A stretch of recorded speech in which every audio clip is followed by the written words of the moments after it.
Assalamualaikum warahmatullahi wabarakatuh. Perkenalkan, nama saya Tiana Sari, NPM 119.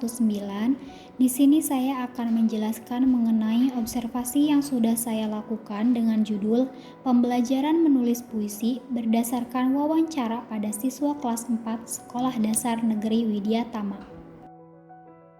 Yang pertama ada pengertian menulis menurut Henry Guntur Tarigan pada tahun 2008. Menulis adalah salah satu keterampilan berbahasa yang produktif dan ekspresif untuk berkomunikasi, baik secara langsung maupun tidak langsung. Lalu ada keterampilan menulis. Keterampilan menulis adalah keterampilan menuangkan ide, gagasan, perasaan dalam bentuk bahasa tulis sehingga orang lain yang membaca dapat memahami isi tulisan tersebut dengan baik. Selanjutnya ada pengertian puisi.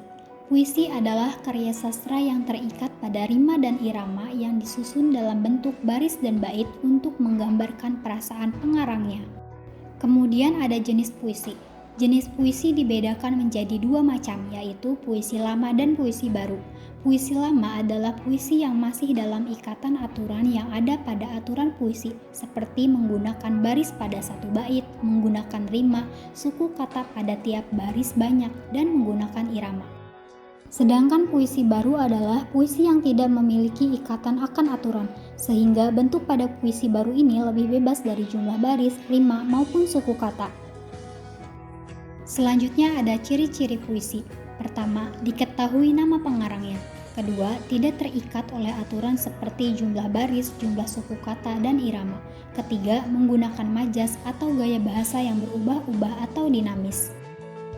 Keempat, pada umumnya berisikan tentang kehidupan. Kelima, biasanya lebih banyak menggunakan sajak pantun dan syair. Keenam, memiliki rima akhir yang lebih teratur. Adapun struktur karya sastra puisi mencakup struktur fisik dan struktur batin. Struktur fisik puisi adalah unsur pembangun puisi yang bersifat fisik atau nampak dalam bentuk susunan kata-katanya. Yang pertama, tipografi. Tipografi adalah bentuk seperti halaman yang tidak dipenuhi kata-kata, tapi kanan-kiri, pengaturan barisnya hingga baris puisi yang tidak selalu dimulai dengan huruf kapital dan diakhiri dengan tanda titik. 2. Diksi. Diksi yaitu pemilihan kata-kata yang dilakukan oleh penyair dalam puisinya. Karena puisi adalah bentuk karya sastra yang sedikit, kata-kata dapat mengungkapkan banyak hal, maka kata-kata harus dipilih secermat mungkin. 3. Imaji. Imaji yaitu kata atau susunan kata-kata yang dapat mengungkapkan pengalaman indrawi seperti penglihatan, pendengaran, dan perasaan. Imaji dapat mengakibatkan pembaca seakan-akan melihat, mendengar, dan merasakan seperti apa yang dialami penyair. Keempat, kata konkret.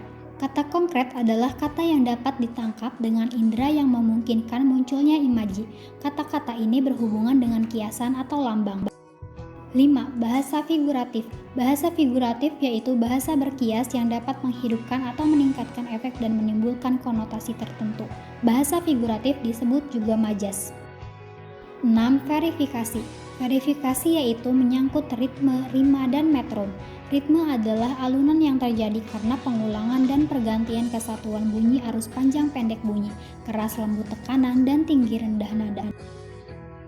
Rima adalah persamaan bunyi pada puisi, baik di awal, tengah, dan akhir baris puisi. Metrum adalah ukuran irama yang ditentukan oleh jumlah dan panjang tekanan suku kata di setiap baris. Selanjutnya, struktur batin puisi. Struktur batin puisi adalah unsur pembangun puisi yang tidak tampak langsung dalam penulisan kata-katanya.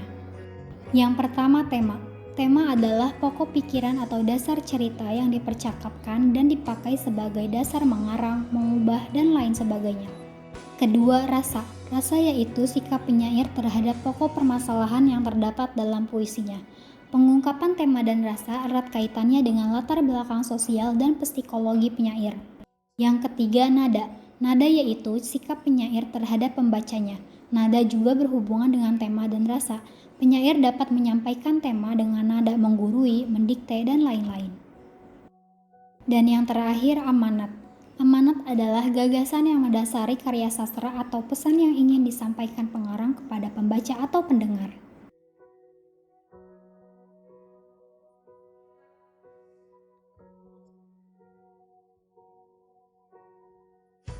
Nama saya Kiran Azhara, saya kelas 4, saya sekolah di SDN Widya Tama.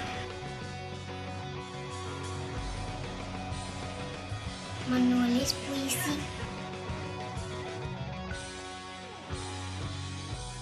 Buku LKS tema 6, buku paket tema 6, dan WA.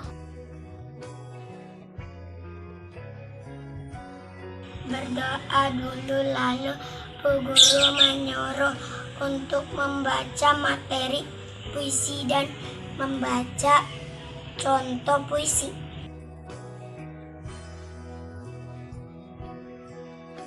Saya sedikit memahami materi tentang puisi.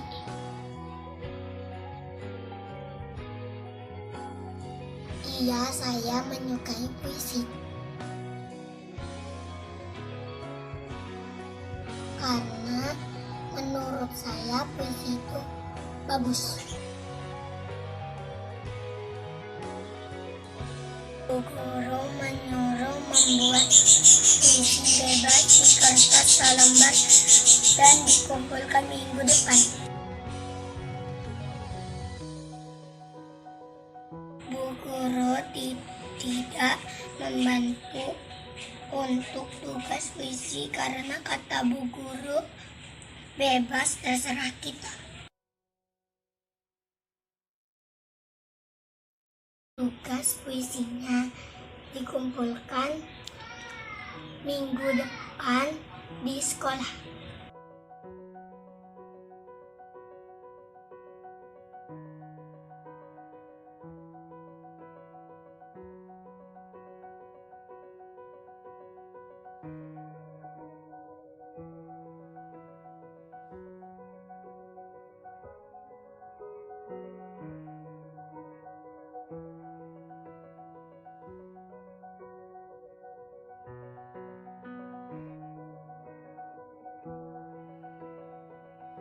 Dari pembahasan yang sudah disampaikan dan wawancara yang sudah dilakukan, maka dapat disimpulkan bahwa kegiatan pembelajaran menulis puisi pada siswa kelas 4 Sekolah Dasar Negeri Widya Tama masih sangat sederhana.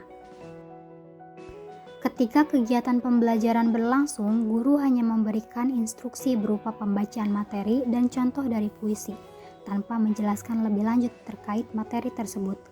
Selanjutnya, guru menginstruksikan kepada siswa untuk membuat puisi di rumah dengan waktu pengerjaan 1 minggu. Siswa diinstruksikan untuk mengungkapkan apa yang mereka rasakan ke dalam tulisan berbentuk bait-bait tanpa adanya arahan atau bantuan terkait tugas tersebut.